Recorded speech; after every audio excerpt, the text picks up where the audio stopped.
Praise God. ദൃശ്യവാക്യം 18 21 പറയുകയാണ്, ജീവനും മരണവും നമ്മുടെ നാവിൽ തന്നെ ഇരിക്കുന്നു എന്ന്. അതുകൊണ്ട് നാം നമ്മുടെ നാവിൽ പറയേണ്ടത് നമ്മൾ കാണുന്നതും അനുഭവിക്കുന്നതുമായ കാര്യങ്ങളല്ല, എന്തായിത്തീരും ആകെ പ്രശ്നങ്ങളാണല്ലോ എന്നല്ല. ദൈവം തിരുവചനത്തിലൂടെ നമ്മോട് പറഞ്ഞ സത്യവചനത്തെ പ്രസ്താവിക്കുക. ജീവിതത്തിലും എല്ലാം നിശ്ചലമായി തോന്നുന്നുവോ? ശൂന്യമായ അവസ്ഥകളാണോ? പ്രതീക്ഷയറ്റ സാഹചര്യങ്ങളാണോ? ഒരു പ്രതീക്ഷയുമില്ലായിരുന്ന ലാസറിനെ നോക്കി യേശു ജീവൻ കൽപ്പിച്ചതുപോലെ നമ്മുടെ ശൂന്യമായ അവസ്ഥകളെ നോക്കി, രക്ഷയില്ലാത്ത സാഹചര്യങ്ങളെ നോക്കി, നിശ്ചലമായിരിക്കുന്ന അവസ്ഥകളെ നോക്കി ജീവനുള്ള വചനം പ്രസ്താവിക്കുക. യേശുവിന്റെ നാമത്തിൽ അത് മാറിപ്പോകുവാൻ കൽപ്പിക്കുക. ഇതിലും മാറ്റം വരാത്ത വാഗ്ദത്തങ്ങൾ വിളിച്ചു പറയുക.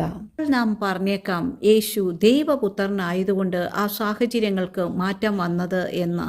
ഗലാത്യർക്ക് എഴുതിയ ലേഖനം 4 പറയുകയാണ്, നമുക്ക് ദൈവം അബ്ബാ പിതാവേ എന്ന് വിളിക്കുവാനുള്ള സ്വപുത്രന്റെ ആത്മാവിനെ തന്നിരിക്കുന്നു എന്ന്. അതുകൊണ്ട് രക്ഷിക്കപ്പെട്ട ഒരു ദൈവ പൈതൽ തന്റെ അവകാശം തിരിച്ചറിഞ്ഞ് ദൈവം പറഞ്ഞ സത്യമാകുന്ന തിരുവചനത്തെ, വാഗ്ദത്തങ്ങളെ പ്രസ്താവിക്കുക. ആമേൻ. വചനം ജീവനുള്ളതാണ്, സജീവമാണ്, പരിവർത്തന ശക്തിയുള്ളതാണ്. ജീവനും മരണവും നമ്മുടെ നാവിന്മേലിരിക്കുന്നു. അതുകൊണ്ട് ജീവനുള്ള വചനം പ്രസ്താവിക്കൂ. വിശ്വസിക്കുന്നവർ ആമേൻ പറഞ്ഞ് ഏറ്റെടുക്കൂ. കർത്താവ് എല്ലാവരെയും ധാരാളമായി അനുഗ്രഹിക്കട്ടെ.